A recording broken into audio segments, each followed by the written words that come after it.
আল্লাহ বলেন ৭ আসমানটা আমি আল্লাহ বানিয়েছি, এক একটা আসমানের দূরত্ব ৫০০ কোটি বছরের রাস্তা। সুবহানাল্লাহ বলতে পারেন নাই?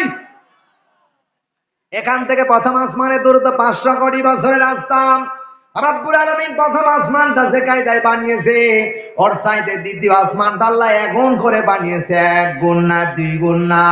আল্লাহ পাক বলেন আমি প্রথম আসমানটা যেভাবে বানিয়েছি, প্রথম আসমান যদি দ্বিতীয় আসমানের মধ্যে ছেড়ে দাও, আল্লাহর কসম করে বলি আটলান্টিক মহাসাগরে যদি একটা মার্বেল ছেড়ে দাও, মার্বেল যেমন খুঁজে পাওয়া সম্ভব না, আমি আল্লাহ বলছি প্রথম আসমান দ্বিতীয় আসমানের মধ্যে ছেড়ে দিলে ১ নয় ২ নয় কিয়ামত পর্যন্ত খুঁজে প্রথম আসমান আর পাওয়া যাবে না।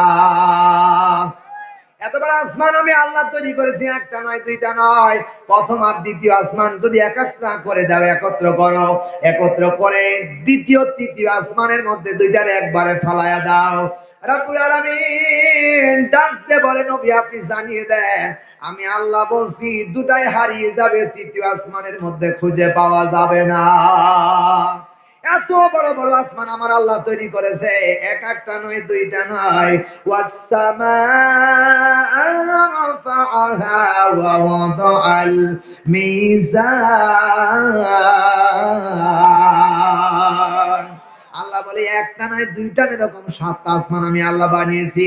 ৬টা যদি একত্র করে ৭টার করে ছেড়ে দাও, ৬টা হারিয়ে যাবে, ৭টার মধ্যে একটা দেখা যাবে। আরো জোরে বলেন।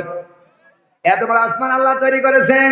আল্লাহ বলতেছে বান্দা আর আমি তৈরি করেছি মিজান, যাতে করে কিয়ামতের কঠিন ময়দানে বান্দার নেকি আর বদি ওজন করে দেওয়া যায়।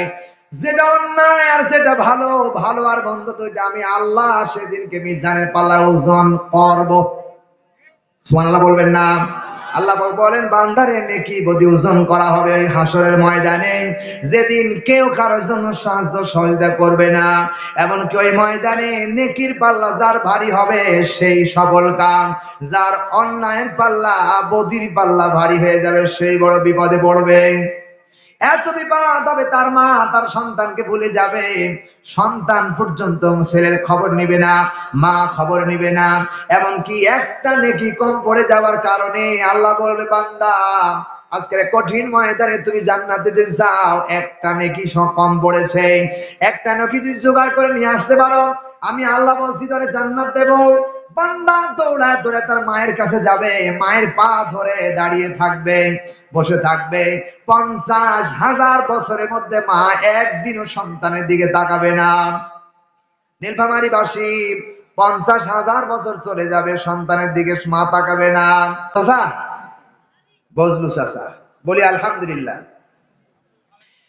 আল্লাহ বলে ও গোলাম চিন্তা ফিকির করবা না, কোনো টেনশন করবা না, আমি আল্লাহ এমন আল্লাহ, আমি আল্লাহ এমন স্রষ্টা, আমি আমার আল্লাহ এমন রব।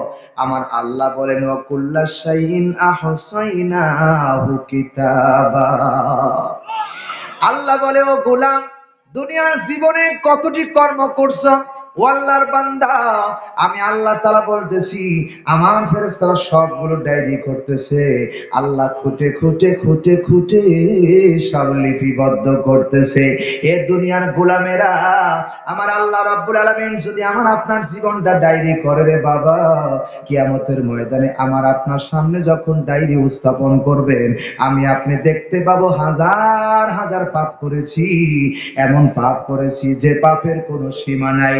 এই পাপের কথা সেদিন আমার আপনার চেহারার ভিতর থেকে দেখা যাবে।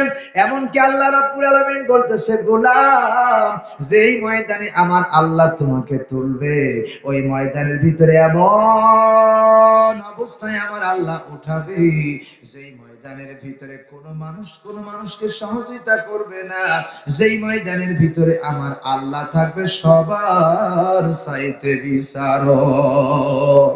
আল্লাহ বলেন আলাইসাল্লাহু বিআহকামিল হাকিমিন। ও বান্দা আমি কি সবার চাইতে বড় বিচারক না?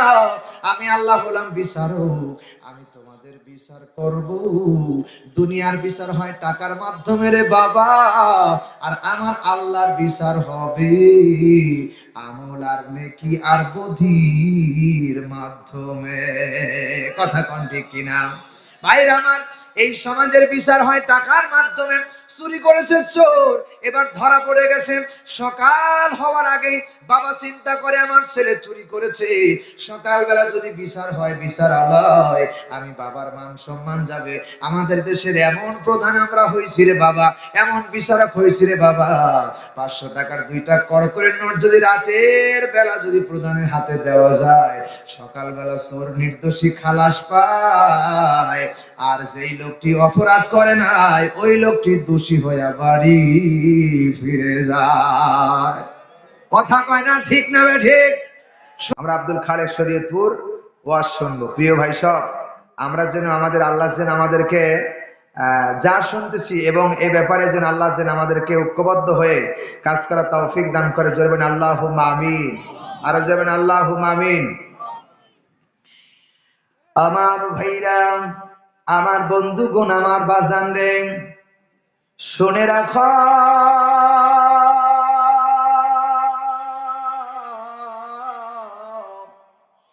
আমার আল্লাহ রাব্বুল আলামিন মানবতার কল্যাণের জন্য এমন একটি কিতাব আল্লাহ নাজিল করেছে। আমার ভাইরা,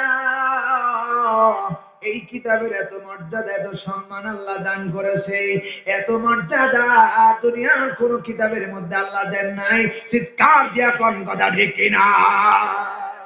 আওয়াজ দিয়ে বলে লিল্লাহি তাকবীর, লিল্লাহি তাকবীর। ভাইয়া, আজ থেকে বহু বছর আগে কোরআন শরীফ আল্লাহ পাঠায় দিল, তার একটা নাম দিয়ে দিল, কোরআনে কারীমের উপর পাতায় লিখে দিল ইন্নাহু লাকুরআনুম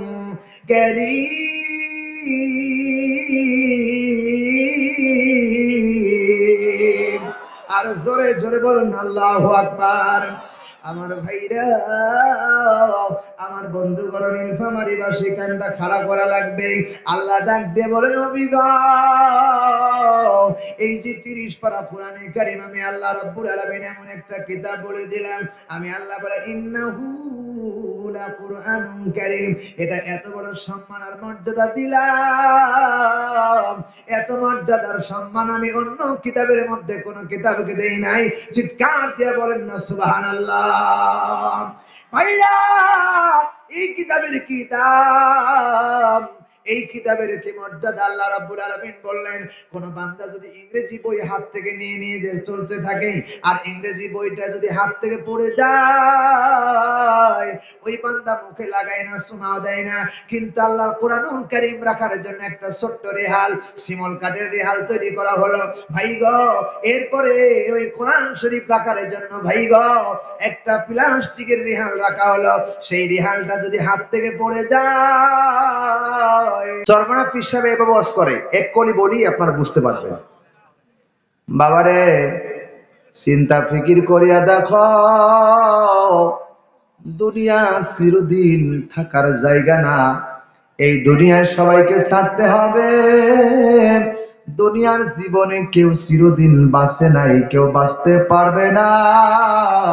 আমি আপনারও একদিন ছেড়ে দেওয়া লাগবে। সুতরাং দুনিয়ার জীবন কেউ থাকবে না। দুনিয়ার জীবন থেকে একদিন বিদায় নিয়ে অন্ধকার কবরে যেতে হবে। ওই কবর একাকার ঘর, পোকামাকড়ের ঘর। এ বাবা, দুনিয়ার জীবনটা এত খেলাই খারাপ নষ্ট করে দিও না। কবর জগতের জন্য পথে সঞ্চয় করো, আর ওই কবরের ভিতরে আল্লাহর বন্ধু হিসাবে আল্লাহর জান্নাতি হয়ে থাকো। জোরে বলেন আল্লাহুম্মা আমিন। মিজানুর রহমান আনসারী, কারা কারা শুনবেন না হাত তোলেন। সবাই শুনবেন? কত করতেছেন আপনারা? কত করতেছেন? মিজানুর রহমান আনসারী এদেশের একটা গর্ব, শুধু এদেশ নয়, গোটা বিশ্বের, অল বিশ্বের জন্য একটা নিয়ামত। চিল্লা বলেন ঠিক কিনা? মিজান যেখানে আছে সেখানে আছি আমরা, চিল্লা গান ঠিক কিনা? মিজান নাই যেখানে সেখানে নাই আমরা। মিজান এমন মানুষ, আল্লাহ মিজানকে আল্লাহ বানিয়েছে, চেহারাও যেমন সুন্দর, বলার ভাষাও তেমন সুন্দর, যোগ্যতাও তেমন সুন্দর। চিল্লা গান ঠিক কিনা? এই মিজান এমন কথা যখন বলতে থাকেন, আমার মনে হয় বাংলার সাইদির পরে আর এত মানুষ এই ময়দানে কেউ হাজির করতে পারে নাই। মিজান এসেছে যেখানে, লক্ষ লক্ষ মানুষ আছে সেখানে। সুবহানাল্লাহ বলে। আল্লাহ রাব্বুল আলামিন ডাকতে বলেন, ইয়া আইয়ুহাল্লাযীনা আমানুত্তাকুল্লাহ ওয়াল তানজুরু নাফসুম মা কদ্দামাত লিগাদ ওয়াত্তাকুল্লাহ ইন্নাল্লাহা খাবীরুম বিমা তা'মালুন। ও গোলাম, আল্লাহ বলে, ইয়া আইয়ুহাল্লাযীনা আমানুত্তাকুল্লাহ, ও গোলামের বাচ্চা গোলাম, আল্লাহরে ভয় করো। আর আগামী কাল কি পাঠাচ্ছে এই ব্যাপারে চিন্তা ফিকির করছিল এখন, ঠিক না? কবরের জগতে কি জবাব দিবা সেই ব্যাপারে চিন্তা ফিকির করো। কারণ কবর জগৎ বড় কঠিন জগৎ। ওই কবরের জগৎ এত বড় কঠিন জগৎ, দুনিয়ায় সাহায্য পাওয়া যায়, কবরের ভিতরে কোনো সাহায্যকারী নাই। আমার ভাইরা, ওই কবরে যখন বিশ্বনবী সাল্লাল্লাহু আলাইহি সাল্লাম যখন কবর সম্পর্কে আলোচনা করতেন, মা ফাতেমা বসে আছেন, ফাতেমাকে ডাক দিয়ে বলছে, ফাতেমা, কবর এমন জায়গা। ফাতেমা বললেন, ও নবী, সবচেয়ে বড় কঠিন জায়গা কোনটা? আল্লাহর নবী বলেন, আখিরাতের সবচেয়ে বড় কঠিন জায়গা হলো কবর। ফাতেমা বলেন, ইয়া রাসূলুল্লাহ, কবরটা কেমন হবে?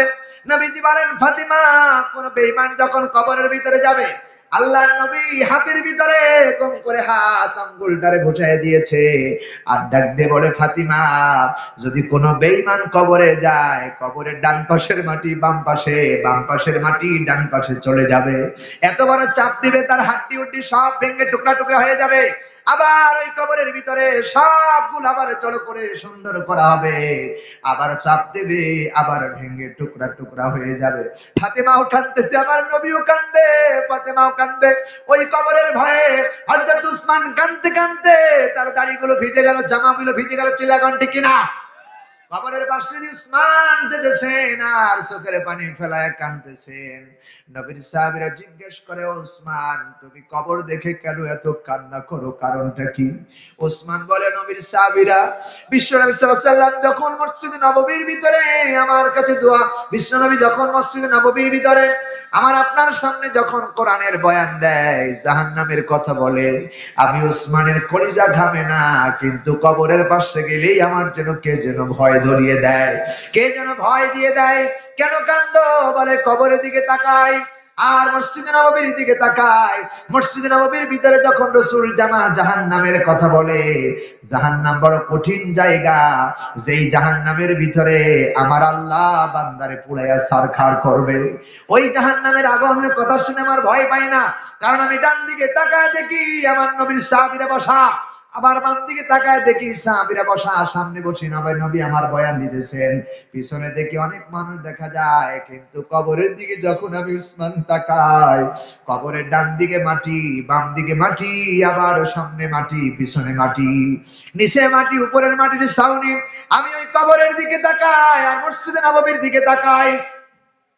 মসজিদে নববীর ভিতরে তাকায় দেখি ডান দিকে বাম দিকে জানালা দেখা যায়, কিন্তু কবরের ভিতরে কোনো জানালা দরজা নাই। আমি ওসমান চিন্তা করি, আমাকে ব্যাক টু লর্ড, আমাকে আল্লাহর কাছে যেতে হবে। এই জন্য আমি কবর দেখে চিন্তা করি, কবরে যদি আমি ধরা খেয়ে যাই, আমার মতো হতভাগার কেউ নাই, চিল্লাগান ঠিক কিনা? ওই কবরে আমাদেরকে যাওয়া লাগবে কি লাগবে না? ওই কবরে যদি বাঁচতে চাও, দুটো জিনিস লাগবে। আল্লাহ বলেন, ইন্নাল্লাযীনা আমানু ওয়া আমিলুস সালিহাতি কানাত লাহুম জান্নাতুল ফিরদাউসি নুজুলা। আল্লাহ বলেন দুটো জিনিস, একটা হলো ঈমান আর একটা হলো খাঁটি আমল। এই দুইটা জিনিস যদি তোমার আপনার কাছে থাকে, তাহলে কবরে বেঁচে যাবা, মিজানে বেঁচে যাবা, সব জায়গায় বাঁচতে পারবা। ঈমান যদি হয় খাঁটি, জান্নাতে যেতে পারবা তত তাড়াতাড়ি। আল্লাহ আমাদের তৌফিক দান করুন, বলেন আল্লাহুম্মা আমিন।